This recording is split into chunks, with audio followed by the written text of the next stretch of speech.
Assalamualaikum, halo semuanya, kembali lagi di Metropolitan Immortals.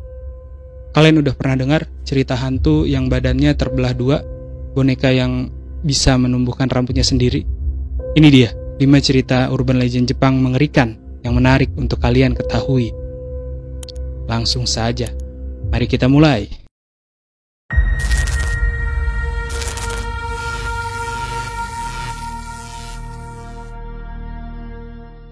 Pertama, teke-teke. Teke-teke diceritakan sebagai hantu gentayangan yang diyakini memiliki sosok seorang anak sekolah perempuan yang jatuh ke atas rel kereta dan ia terlindas kereta, hingga tubuh bagian atas dan bawahnya terbelah dua. Kejadian naas ini diceritakan terjadi ketika anak perempuan itu sedang menunggu kereta bersama teman-temannya. Saat itu teman-temannya menjahilinya dengan meletakkan seekor jangkrik di bahu gadis itu. Gadis itu pun kaget dan jatuh ke rel tepat saat kedatangan kereta terjadi. Kematian yang tak disengaja itu menyebabkan arwah gadis ini tak tenang. Dia pun gentayangan menghantui stasiun itu. Diceritakan sosok teke-teke ini muncul dengan cara menyeret siku ataupun lengannya sambil membawa sabit besar. Diceritakan kalau dia bertemu seseorang, maka ia akan langsung membunuh orang itu menjadi 2 bagian. Kedua, Kashima Reiko. Selain teke-teke, ada juga hantu yang memiliki wujud yang mirip dengannya, namun memiliki cerita yang berbeda. Diceritakan Kashima Reiko adalah seorang wanita malang yang diserang oleh sekelompok geng hingga ia sekarat. Dalam keadaannya itu, dia berteriak meminta pertolongan sambil merangkak. Namun, sialnya, ia pingsan di atas rel kereta api dan naasnya kereta melindas tubuhnya hingga tubuhnya terbelah 2. Sejak saat itu, hantu Kashima Reiko yang penuh dendam gentayangan di dunia mencari kakinya yang hilang. Ia biasanya ditemukan di kamar mandi sekolah, tapi juga muncul di kamar mandi rumah korbannya pada tengah malam. Misalnya nih, kalian ketemu si Kashima Reiko pas kalian masuk kamar mandi kalian. Nah, saat itu katanya dia akan menanyakan beberapa pertanyaan ke kalian. Kalau kalian gak bisa jawab pertanyaannya, dia akan memotong kaki kalian. Dia akan nanya kayak gini, "Di mana kakiku?" Maka jawabannya harus di jalan tol Meisin.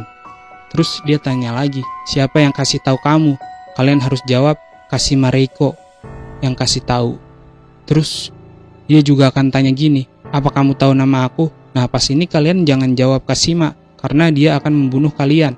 Jawaban yang tepat adalah Masjid Demon. Karena menurut ceritanya, Kashima itu memiliki arti Kameng Shining, maknya setan. Dalam urban legendnya dikatakan abis kalian dengar cerita ini, kalian bakal ketemu doi setelah 1 bulan. Ketiga, puisi terkutuk. Judul dari puisi ini adalah Tomino no Jikoku, yang artinya neraka Tomino.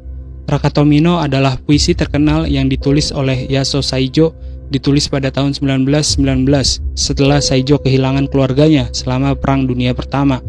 Syair tersebut menceritakan kisah seorang anak yang turun ke neraka dan termasuk gambaran yang menakutkan dan mengganggu.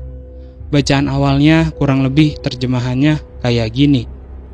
Kakak perempuan memuntahkan darah, adik perempuan memuntahkan api, dan Tomino yang lucu memuntahkan manik-manik kaca. Tomino jatuh ke neraka sendirian. Beberapa orang menafsirkan puisi itu sebagai cerita tentang seorang anak yang membunuh orang tua mereka. Dalam puisi itu, Tomino turun ke tingkat terendah neraka Buddhis, diperuntukkan bagi mereka yang membunuh orang tua mereka. Yang lain menafsirkan puisi itu tentang perang atau pelecehan anak.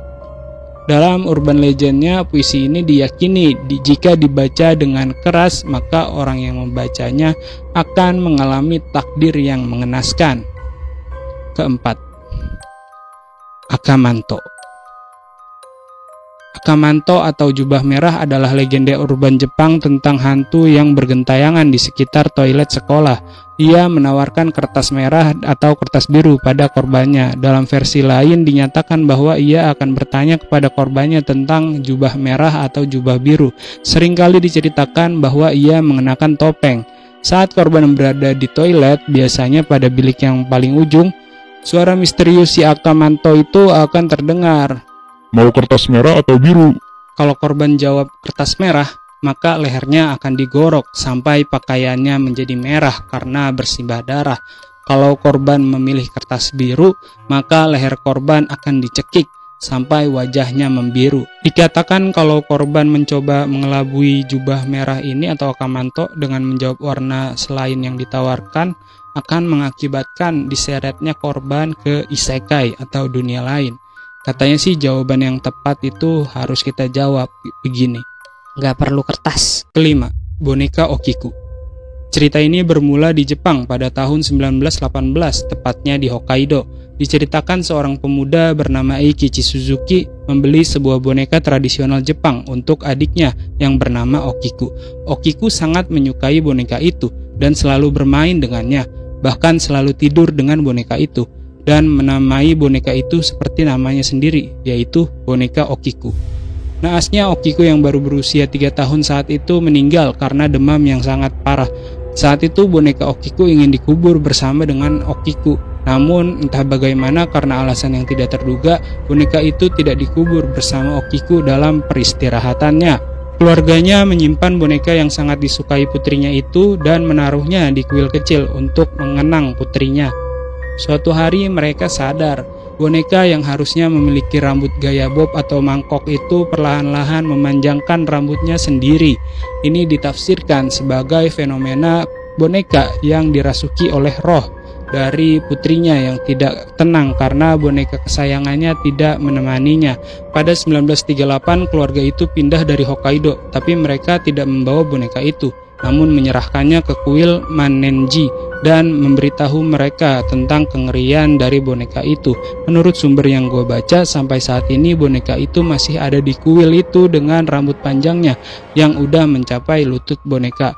Selain itu ada yang mengatakan kalau dilihat dari dekat boneka itu terlihat seperti tumbuh gigi.